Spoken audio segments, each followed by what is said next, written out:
Bonjour à tous, abonnez-vous à cette chaîne et appuyez s'il vous plaît sur la petite cloche pour recevoir les notifications des nouvelles vidéos.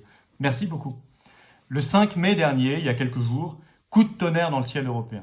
C'est ce jour-là en effet que la Cour constitutionnelle allemande de Karlsruhe a lancé un véritable ultimatum de 3 mois à l'Union européenne pour qu'elle gère encore plus à la sauce allemande, selon les intérêts de l'Allemagne, la monnaie unique. Ça paraît un peu technique, je vous assure qu'on va le voir très simplement, c'est très simple, c'est très politique et ça veut dire des choses très concrètes pour nous. On va voir ce que ça veut dire, on va voir si l'euro est vraiment en danger et on va voir également que ça s'inscrit dans un schéma où depuis 20 ans, toutes les grandes politiques de l'Union européenne, on va les passer en détail, sont dominées par l'Allemagne à son service exclusif et on va voir ce que ça veut dire pour nous, la France. Est-ce qu'on accepte de se laisser dévorer par l'impérialisme allemand, dépecer, soumettre, ou est-ce qu'on réagit et comment on le fait de manière très concrète et très urgente. Alors qu'est-ce qui s'est passé le 5 mai? Vous allez voir, c'est assez simple.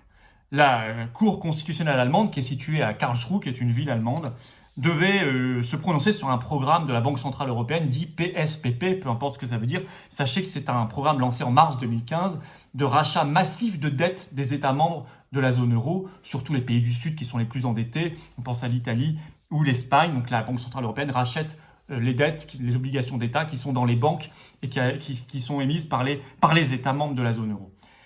La Cour constitutionnelle allemande avait déjà demandé son avis à la Cour de justice de l'Union européenne, qui avait dit par une décision le 11 décembre 2018 que ce programme PSPP, selon elle, était parfaitement conforme aux traités européens, au droit européen, circulé, il n'y a rien à voir, tout va bien selon la Cour de justice de l'Union européenne.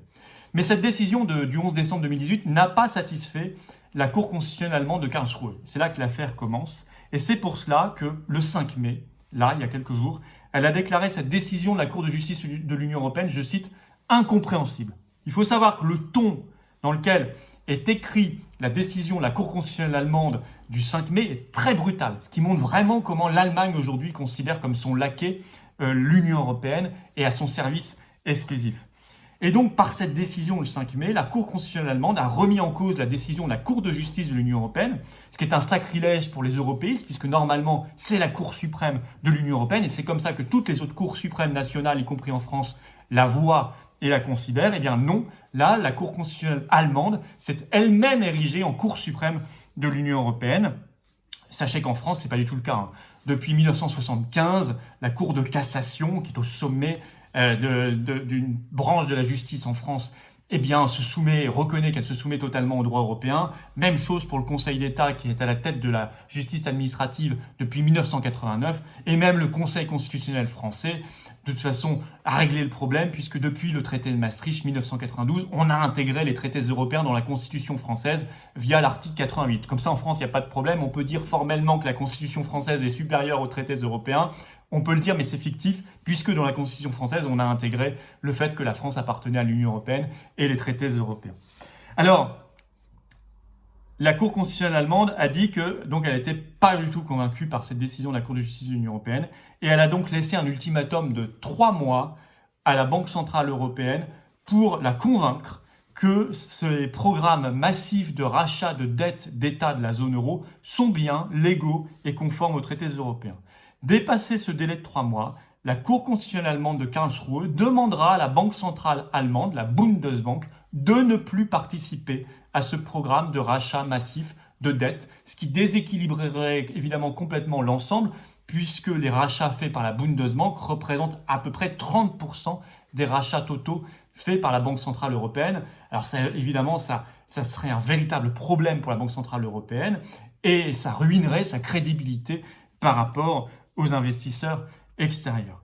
Alors on a dit, notamment un peu dans la presse française, où quelques dirigeants français souverainistes se sont réjouis en disant « Ah bah c'est bien parce que ça veut dire la fin de l'euro ». C'est vrai que ces programmes massifs de rachat de dettes ont été créés pour sauver l'euro. Ils sont de plus en plus importants depuis 2010, parce qu'on voit que l'euro structurellement n'est pas viable, il ne tient pas tout seul en quelque sorte, et donc on rachète en permanence des dettes des États les plus endettés, notamment en Europe du Sud, la Grèce, l'Italie, l'Espagne. Moi, je fais une lecture très différente, beaucoup moins optimiste.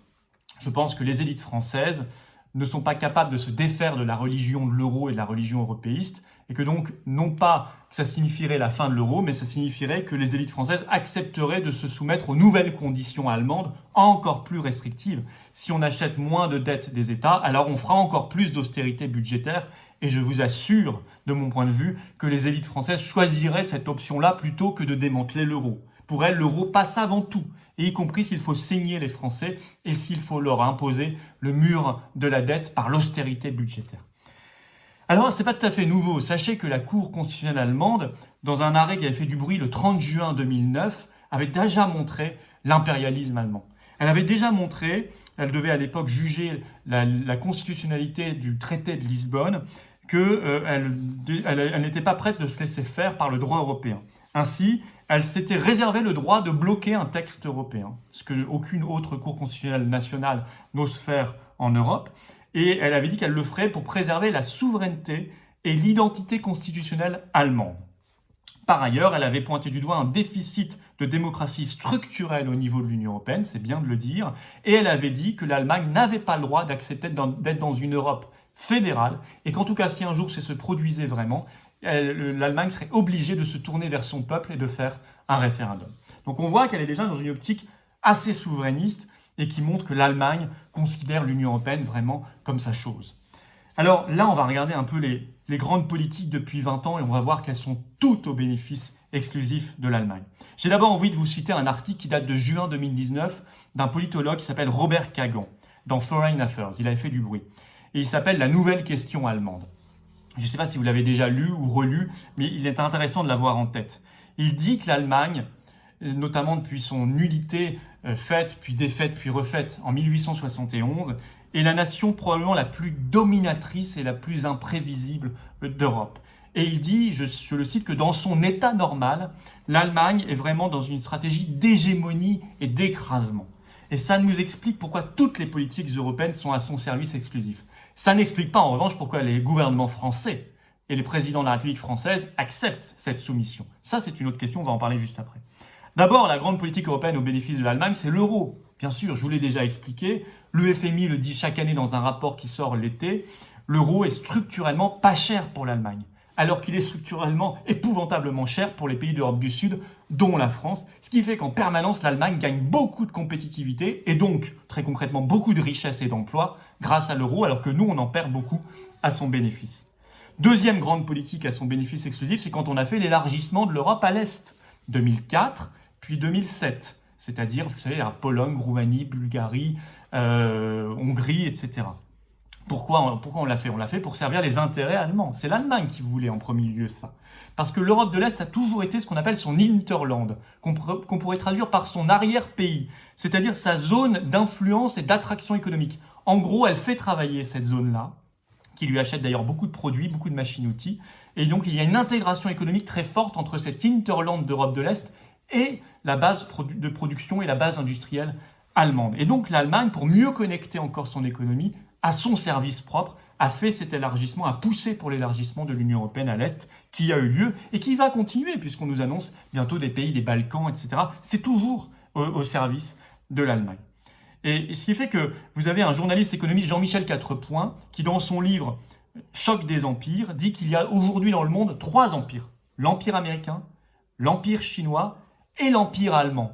Et ce qu'il appelle l'empire allemand, c'est l'Union européenne. Il dit que pour lui, ça n'est rien d'autre qu'un empire allemand. Je crois qu'il a vraiment de plus en plus raison. Troisième grande politique au bénéfice exclusif de l'Allemagne, c'est la directive détachement des travailleurs. Vous en avez sans doute entendu parler, c'est quand on fait venir des travailleurs détachés, souvent d'Europe de l'Est, et ils écrasent nos propres travailleurs parce que eux, ils payent les charges sociales des pays d'origine et non pas les charges sociales françaises. Voilà. Et donc, cette directive, elle date de 1996 et elle a vraiment produit tous ces effets pervers depuis l'élargissement à l'Est. Parce qu'elle s'applique maintenant aux fameux plombiers polonais, aux travailleurs dans l'agriculture, dans le BTP roumain, polonais, etc. Ou bulgares. Et donc, l'Allemagne a fait cette directive pour faire venir des travailleurs à bas coût et ça a fonctionné pour son économie.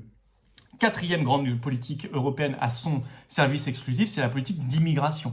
Quand l'Allemagne a accueilli 1,5 million de migrants en 2015, souvenez-vous, c'était Angela Merkel déjà, elle l'a fait pour une raison très rationnelle. En Allemagne, il y a un problème démographique. Ils n'ont pas assez de naissances. C'est un pays qui vieillit. Ils ont fait venir ces migrants, ça fait de la main-d'œuvre parce qu'ils en manquent, Et ça leur permet de mal la payer. Ainsi, je peux lire un article du Figaro du 14 décembre 2018, les chefs d'entreprise allemandes, je cite, ne cessent de plaider en faveur d'une politique d'immigration plus soutenue. Ben oui, c'est ce que je viens de vous dire. Mais dans le même article, on apprend que l'Institut allemand des droits de l'homme, lui, note que ces travailleurs migrants sont souvent sous-payés, qu'ils ont leurs heures supplémentaires non payées et que souvent ils travaillent sans contrat de travail, donc sans protection. Donc on voit bien que l'Allemagne a mené cette politique d'immigration massive, d'ouverture des frontières et des vannes en 2015 au bénéfice de son économie, de son industrie, peu importe les problèmes pour les autres. Cinquième grande politique à son service, les grands accords commerciaux de libre-échange. Vous savez, il y en a encore quelques-uns là qui ont été décidés il y a quelques semaines, je vous en ai parlé, Vietnam, fin mars, Mexique, fin avril, mais il y en a eu tant d'autres avant avec le Japon, l'Amérique du Sud, l'Australie, la Nouvelle-Zélande en préparation, le grand rêve avec les États-Unis, etc. Pourquoi ? Le but, c'est de vendre des machines-outils et des voitures allemandes. Et là, il faut se souvenir d'une anecdote très importante. En juillet 2018, alors président de la Commission européenne, l'inénarrable Jean-Claude Juncker était allé rencontrer le président américain Trump à Washington. Et il avait obtenu que Trump retire ses menaces de taxes américaines sur les voitures européennes, ce qui concernait surtout les voitures allemandes, ce qui aurait été très gênant pour la vente et l'exportation de voitures allemandes, Mercedes, BM, etc., vers les États-Unis. Et en échange de cette suppression des taxes américaines sur les voitures européennes, donc essentiellement des voitures allemandes, Juncker avait accepté que l'Europe importe massivement du soja américain et du gaz de schiste américain. Donc, ce qui fait que Libération, le 26 juillet 2018, avait titré cela « Face à Trump, Juncker roule pour les Allemands ». Mais Juncker ou les autres roulent toujours pour les Allemands. Et tous les accords de libre-échange sont faits au bénéfice de l'Allemagne, mais à notre détriment évident, comme la politique de l'euro et les autres politiques d'élargissement à l'Est, etc., ou le travail détaché dont je vous ai parlé avant. Alors, ce qui fait qu'aujourd'hui, eh bien, l'écart s'est creusé avec l'Allemagne. Regardez la gestion du coronavirus. Ils sont en train de déconfiner, de rouvrir leurs cafés, leurs restaurants bien avant nous. Ils ont eu beaucoup moins de morts. Mais oui, parce que de ce fait-là, parce que l'Allemagne défend ses intérêts, et la décision du 5 mai est éclatante de ce point de vue-là, mais toutes les politiques menées en Europe depuis 20 ans sont à son bénéfice exclusif, au bénéfice de l'Empire allemand, eh bien, elle a pris de l'avance. Et donc aujourd'hui, on voit qu'elle s'en sort infiniment mieux. Elle a beaucoup plus de lits d'hôpitaux, beaucoup plus de réanimation, beaucoup plus de machines, des traitements produits sur place, etc. Ça veut dire quoi aussi ? Ça veut dire qu'il n'y a pas de couple franco-allemand. On ne parle de couple franco-allemand qu'en France. En Allemagne, on n'en parle pas. En Allemagne, on sert les intérêts de l'Allemagne, point barre. Alors qu'est-ce que nous, on doit attendre en France ? Qu'est-ce qu'on doit faire ? Est-ce qu'on doit attendre que, hypothétiquement, du fait des ultimatums allemands, l'euro disparaisse ? Mais il ne faut pas croire à cela. On ne peut pas se mettre dans les mains du destin comme cela. Peut-être que l'euro ne disparaîtra pas, peut-être que ce sera tout simplement qu'on va se soumettre encore plus à la loi allemande de gestion de l'euro. Ça veut dire encore plus d'austérité pour nous, de baisse des salaires, de baisse des retraites, de démantèlement de nos services publics.